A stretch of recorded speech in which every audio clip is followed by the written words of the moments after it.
Okay, so up next, our last talk before lunch. But I promise you, it is going to be an amazing talk. In fact, Umberto has promised me himself that it's going to be the best talk that we hear in the next 2 days. And actually, I'm going to say I tend to believe him, because Umberto Callegari is one of the most fascinating individuals that I've met. He's constantly pushing the boundaries and challenging the way that people think. And he is a natural-born disruptor. But I'm going to say a natural-born disruptor with a really big heart and a human element. And he's bringing that into the work that he's doing these days, which has been around looking at different ways that you perceive yourself, to understanding yourself and adapting for digital worlds, and is now leading some of the toughest digital transformation that's ever happened across the EMEA region for Microsoft. But I want to hand it over to Umberto, because he's going to challenge our minds and challenge our thinking. And I want you to get ready, because I want you to challenge him too and have some really good questions for him after his talk. Welcome, Umberto.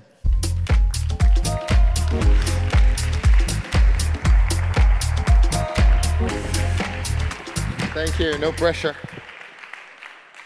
So, let's start with this. Quite an experience to live in fear, isn't it? That's what it is to be a slave.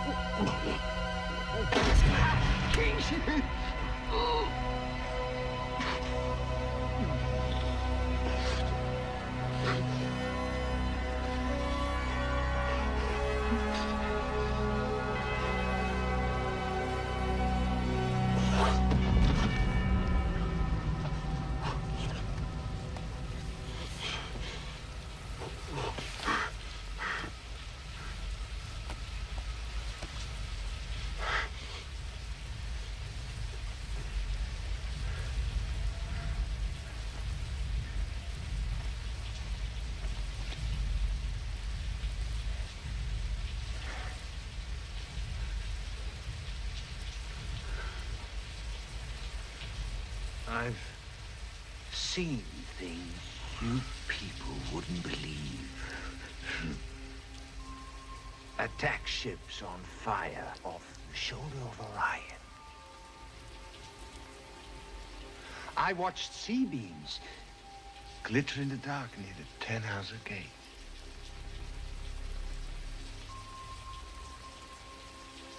All those moments will be lost in time, like tears in rain.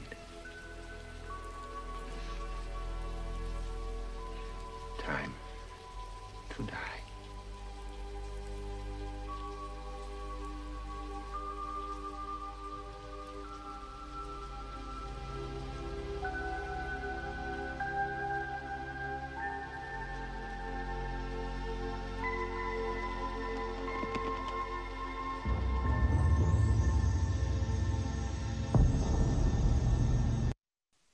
So this was the final and legendary monologue of a 1982 movie, Blade Runner, from director Ridley Scott. How many of you have seen it? Raise your hands, raise your hands. Well, okay, I guess I'm not that old yet. Blade Runner is a movie that many consider to be one of the most iconic movies of all time, able to transcend time and space to become one of the founding pillars of our pop culture. And that was not only because the director and the actors were amazing, or because the special effects in 1982 were quite something. But it's because of the fact that Blade Runner is a movie that every time we watch it, it makes us feel a little bad. It's a sort of distinct sense of discomfort that hooks us in and that originates from a question that is underlying the story and the movie. A question that's so deep, so perfect, so sheer that is able to make us second guess everything we thought we knew about existence and about our role in existence. And that question is, Do androids dream of electric sheep? I know, for many of you this is nonsense at best, but Do Androids Dream of Electric Sheep is also the title of the 1968 novel from the legendary author Philip K. Dick that originated the movie and the myth around Blade Runner. With his work, Dick creates cyberpunk, a dystopian universe that is characterized by an overwhelming and definitely not sustainable future that is able to, and technological progress, that is able to redefine the social dynamics and hierarchies. Basically, Dick takes sci-fi novel and brings it to new horizons, horizons that are post-human, post-modern, and post-humanistic. Humanism is the outlook through which man substitutes himself to God at the center of existence. So basically, he becomes the sole architect and builder of his own destiny. And humanism is theorized and built over 4 pillars: logic, rationality, ethics, and empathy. Basically, with his work, Blade Runner is one movie that came out of this work, and the other one could be Artificial Intelligence or Minority Report. This keeps on asking us, and that's the discomfort, what's so special about humans so they deserve to be at the center of existence? Dick tells us about a near future, or I should say present, since the book is based in 2021, so we lived up to that point, we finally got there, in which is always dark and gloomy and raining due to pollution and global warming, in which the hegemony, cultural and economical, is Asian, and in which androids and men live under the same sky. In this world, artificial intelligence have substituted electricity at the center of a 4th industrial revolution, and man was able to take, thanks to technology, another step on its evolution. After substituting God at the center of existence, he becomes himself God and creator of a new kind of living beings, the androids, built at its own image and likeness to overcome the limitation of man. The androids are faster, stronger, smarter, much more beautiful, and much more courageous than men. But man needs to preserve its centricity in existence, so we create them with a very short lifespan, with the justification that the light that burns twice as bright burns twice as fast. And so basically, it asks them to be, or it relegates them to be slaves to ourselves, to do boring job, dangerous job. Some androids, though, rebel their fate. They escape the colonies and try to meet their creator, to try to ask them to live a little bit longer. Now the question of the author is even more evident. What's so special about human now that logic, rationality, strength, and even looks belong to android? The answer in the movie and in the book is the Voight-Kampff test, a fictional test that is willing to determine if a subject is able to feeling empathy with the surrounding.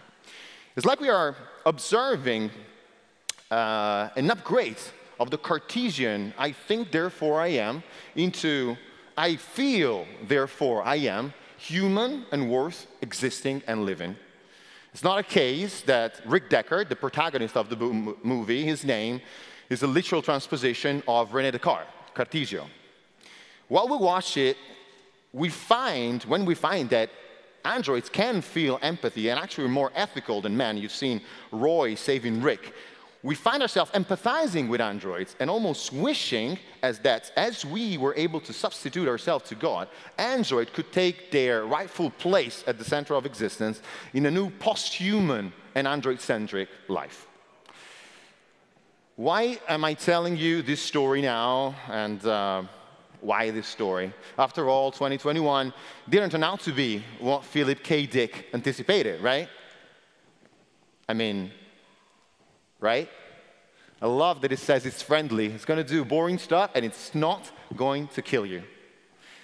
The reality is that data and artificial intelligence are already substituting electricity at the base of a 4th industrial revolution. And the speed of this substitution is more than proportional. And maybe this speed is so fast that it doesn't give us time to adjust and create the right cognitive tool to understand it and govern it. In order to grasp a little bit how fast this is, let's consider one of the founding law of ICT, Moore's law, that says that every 2 years, how the speed of a coprocessor doubles. So in a society that is so endemically based on technology, if every 2 years, how fast a coprocessor is double, so double is as well the speed of innovation. And it's getting closer and closer and closer. It's so fast that we can't keep up with it. If you can observe the dots, they're getting closer and closer and closer. And when we thought that this law would have plateaued in 2025, then we came up with nanotechnology, quantum computing, and distributed computing. This is going to speed up things even more. So we are left there kind of mumbling, what just happened? The truth is, soon, actually now, we should already be shifting from programming for a profit into creating for a value and a greater good. When we think about AI, in the history of AI, we probably think one of these chapters, one of these milestones. We start thinking of a computer that beats the world champion of chess at chess. That was 1997. That was Garry Kasparov, so it was the prehistory in technological era, or a computer that learns how to understand all the dialects of Chinese or answering questions just as well as we do, human parity, or an AI that takes all the masterpiece of Rembrandt and creates a new one that every expert of Rembrandt would have attributed to the famous genius. What I'm trying to say is that the speed of evolution, the speed of adoption of AI is so fast that in 2018, European Union needed to issue the ethical guidelines for trustworthy AI. And this impacts every one of us. So right now, we need to really be shifting from programming for a profit into creating for a greater good and a purpose. In everything we do, in our ability of feeling empathy and behaving ethically will determine the type of future that we're going to live. Sustainable or cyberpunk. But how are we doing? I mean, how's it going on? Are we ethical? Are we empathetic? There's so many angles to answer this question. Let's take a few. The first one is, let's say, job search. Job search and the job that we do determine a lot of the sense of that we perceive in our life and the quality of our lives. And last time I was here, 2 years ago, I was presenting an AI algorithm to help recruiting process to be a little less biased and a little better. But let's imagine that right now, we get the best AI algorithm possible. We feed it all the history of data of economics and the history of data of successful managers or professional in any field that we might be interested. Let's imagine we have an organization, and let's imagine we ask this AI to find ourselves the best talent for that organization. Since the quality of the output is really determined by the quality of the input, what this AI will give you back is probably a 40-year-old white male that's going to get paid more than their female coworkers. And we know that these systemic biases and privileges have shaped our past, but are we going to let them shape our future? Let's consider politics. The populist support is at its peak since 1930. Do you remember what happened at the end of the 30s? And then we think, how's that possible? I mean, we learn from the past. We learn from mistakes, right? So in the 30s, there was propaganda. Now there's internet. We can get all the information that we need from that. So we should be able to observe something that's similar to propaganda, but is amplified by technology. And in fact, we can. Humans are not logical beings. Well, they are somehow, but they're also emotional beings. So it's possible that an AI algorithm spots the sentiments and the feelings and the fears of people to drive consensus with fake news. And what we can observe is that there's a positive correlation between the explosion of fake news and the explosion of hate crimes. Let's look at the 2016 campaign to the Orange Moron. You can see that there's a positive correlation, unfortunately. What I'm saying is that when this happens, then this happens, then this happens, and then one day we wake up and cry because we cannot breathe. And this could have been avoided. But of course, this is politics. And who are you exactly of, coming here and preaching like you are fair points? Let's see how does that impact every one of us. In 2020, I hope you've seen this, Netflix released The Social Dilemma. That says that the platform that connects us also controls us. And last week, the Wall Street Journal released this investigation, the Facebook files, that said that Facebook might have known that one of their platforms, Instagram, is toxic for young teenage girls. And in fact, yesterday, Facebook renounced to launch Instagram for kids. Because, it was bad, but it's also very good for them. Let's see how good it is, and let's see how we got there. Meet a friend. Meet InstaFace. What's InstaFace? It's the new cyborgian, unsustainable standard of beauty that is so positively correlated with every female influencer on Instagram. It has huge eyes, tiny nose, pore-like porcelain cheeks, big lips, perfect jawline. It has all the sexiness of a small baby tiger and all the sustainability of a gazillion gallons of petrol burning in a lake. It's like an AI algorithm took every unsustainable standard of beauty, meshed them together, and came up with this young female face that is somehow white, but it's not really white. It's also very exotic. And that is bombed to every person that accesses Instagram at every second, with a rather flattening effect. Haven't you noticed? They kind of look alike. Everyone looks alike. It's appealing to all and natural to none. And this comes with a consequence, or consequences. In 2018, Americans spent almost $17 billion on neurotoxin and fillers injections. 92% of them performed on women.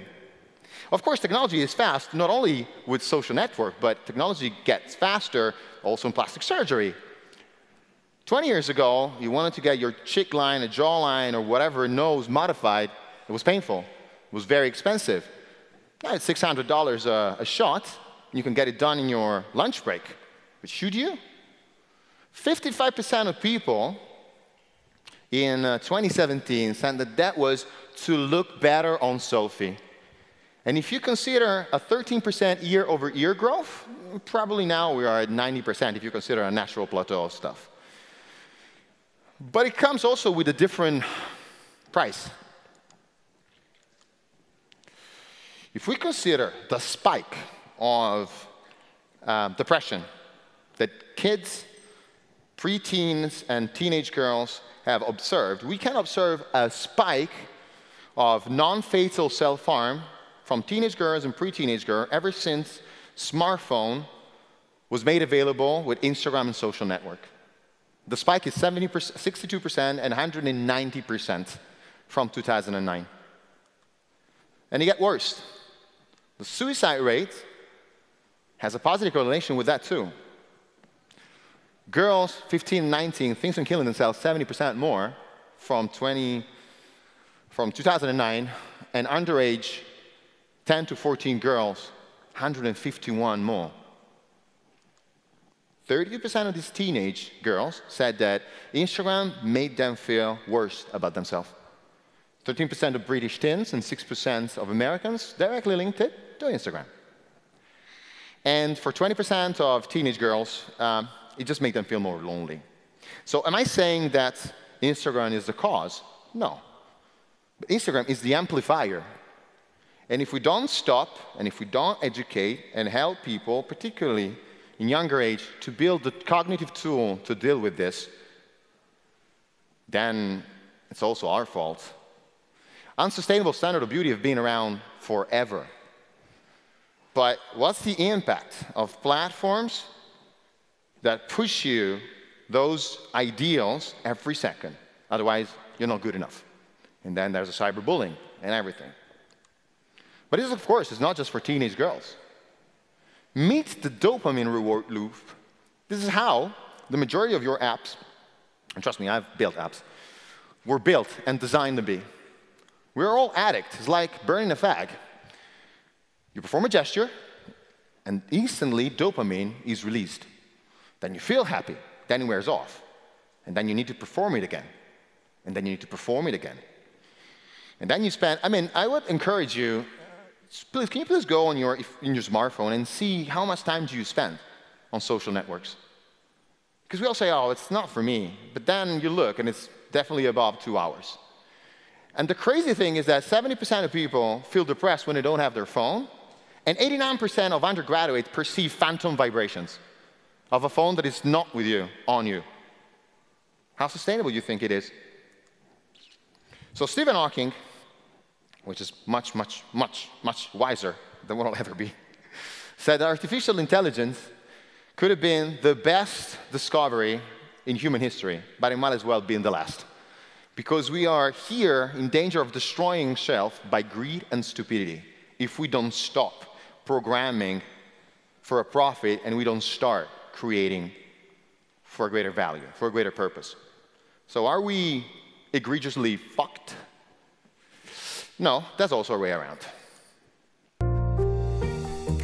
I see two faces, 40-year-old man with a beard looking surprised, 20-year-old woman looking happy.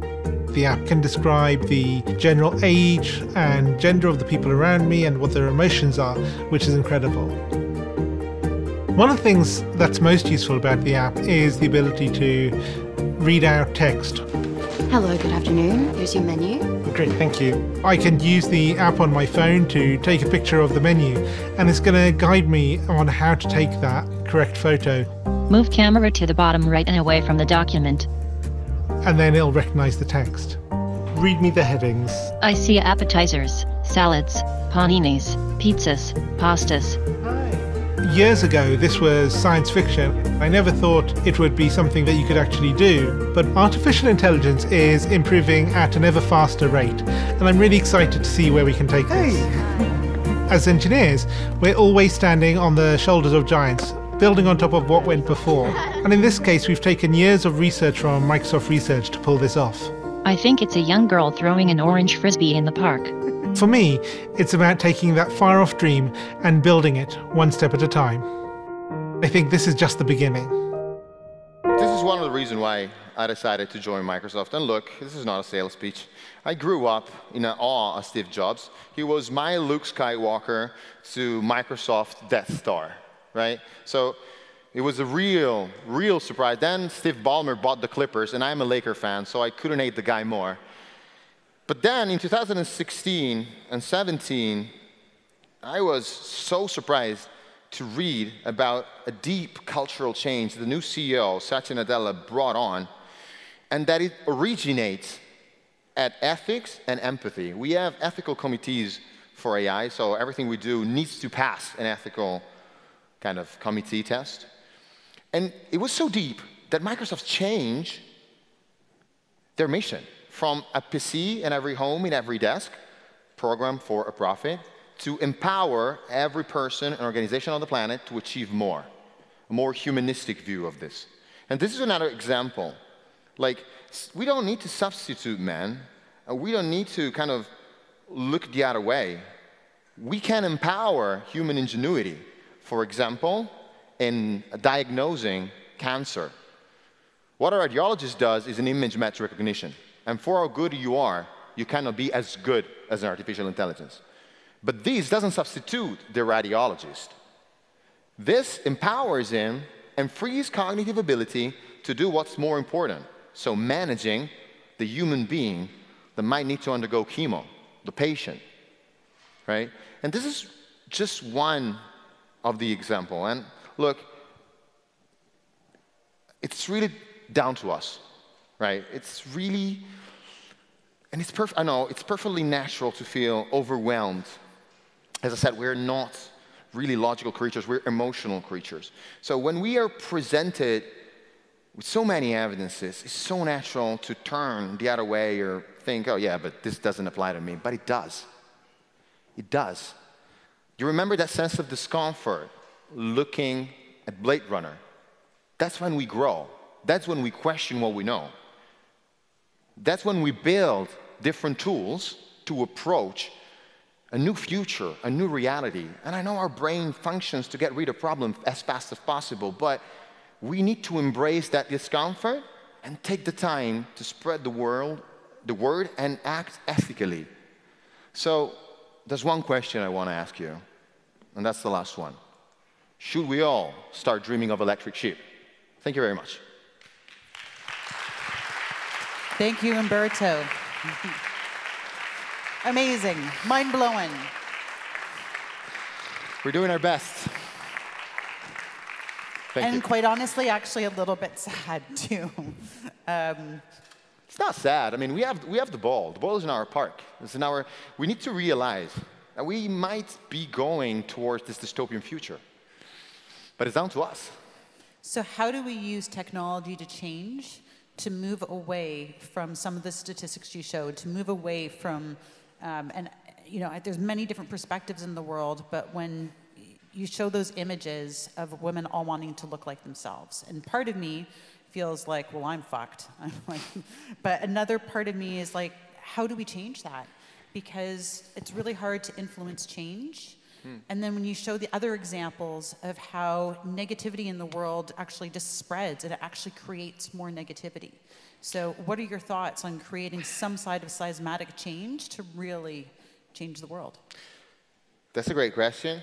And I'm a huge fan and biased to action. So we don't need to think about how do we change. We just need to act how do we change. Before, when we talk, I kind of gave you a suggestion. I said, okay, just look at your phone and look how many minutes, how much time do you spend on Instagram? Maybe it's the first aha moment that says, oh, okay, that's much more than I thought it was. How does that impact me? On so many levels. And I took the female standard, but the male standard too. If you consider the fitness industry, there's not one fitness influencer that is not on eye on gear. And we need to realize that. So Facebook should say genetically modified or Facetune modified or whatever, but it's a matter of education. We're moving at a speed of innovation that we cannot stop. And it's going to be faster and faster and faster. We just need to build the tools to understand it and live it, right? So it's small stuff. How do you stop smoking? Just put down the cigarette and you realize that, okay, why should I stop smoking? Because it's bad for my breath, or it's bad for my I don't know, shape when I go running. And this type of stuff. So you need to find a way. And I believe we all need to, you know, wake up to reality and embrace this discomfort. You know, have you ever met a growth that was comfortable? Growth isn't. Exactly. It's challenging. As my friend Geronimo says, you need to break down to break through. Growth is one of the most difficult things that we can actually do. So I guess that's the answer. We have a lot of things that we can do right now. And the beauty of data, as you said it before to Facebook, it's double-sided, right? We generate those data. We should own those data, but in every way, right? So I think there is a question at the back. And also, if there's anybody else who has questions, please put up your hand, because we've probably got time for about one more after this one. Hello? Hello. Yeah, you hear me? Hi, Umberto. Here I am. I don't see you. Hi. We see you. Yeah. Hey. Hi. Thank you for this nice speech. Very interesting. I'm Alex, and I'm working in the field of public relation in a cultural area. Mm-hmm. And therefore, we are wondering how we can combine digital trends with not only the ethic aspects, but also about the aesthetic aspect. And I agree with you that AI is the next big thing. I also agree with you that Lakers are better than the Clippers. And I'm wondering what Microsoft is going to do. We have a lot of young people today here in Graz. What is Microsoft planning to do to improve education in the area of digital education and the combination of digital and also the cultural and aesthetic aspects. Thank you very much for your question. That's an amazing question. And I think when we had this, our last interview, Sami, in the podcast, we talk about ethics and aesthetics. When you consider the classical culture, ethics and aesthetics are one. The kalos kai agathos, the hero was beautiful, and there's a good in beauty, right? And it's not only looks, it's like tending towards being beautiful, meaning studying, improving, and doing all this great stuff makes you also good, right? So there's not a dichotomy between the two stuff. So I guess embracing that philosophy, again, of course, it comes to an expense of the immediate profit. It's something that we should all do. For what Microsoft has been doing, and one other thing that I'm really, really proud of, is that through Viva and the learning, the digital learning, particularly through pandemic, we invested a lot. I don't remember the exact numbers right now at heart, but how many young certification for young people, digital certification for young people were issued through our platforms. But there are a lot. And in the countries, for example, in Europe, hit hard by COVID, and that has a big recovery fund coming up, the reskilling and skilling of new generation, but also of present generation, the ones that lost their job. Right now, it's priority number one. For another thing that we're doing is that Brad Smith, which is our chairman and was the head of the ethical committee, he became the chairman of Microsoft. So there's not a single project that Microsoft undertakes, and I am leading the, let's say, most ambitious digital transformation across EMEA, so Europe, Middle East, and Africa. There's not a single one that doesn't go through a scrutiny to see how ethical it is. For example, we mentioned George Floyd before, or so the face recognition bias for the technology using them by police. There are two ways to approach that. Some just say, okay, I'm not going to give you the tools anymore. And the second is, which is much more tricky and difficult, I'm going to help you scout and get rid of the biases. Same thing for the fossil fuel. I'm not going to do business with you, or I'm going to help you transition from petrol to another business model that is sustainable and is not impacting the planet. So I believe there's always a choice. Of course, the choice that impacts and includes a growth and a deep cultural change is never the easy one. So we just need to fight harder. Thank you. I'm sure there's probably a lot more questions. It also smells like lunch is cooking up. So if you have more questions, feel free to grab Umberto. I know he's always open to talking, and as you can tell, he's super passionate about this. So thank you, Umberto, again, for sharing your passion. Thank you for having me. It was always a pleasure. Being with us today. Enjoy lunch and goita. Thank you, guys.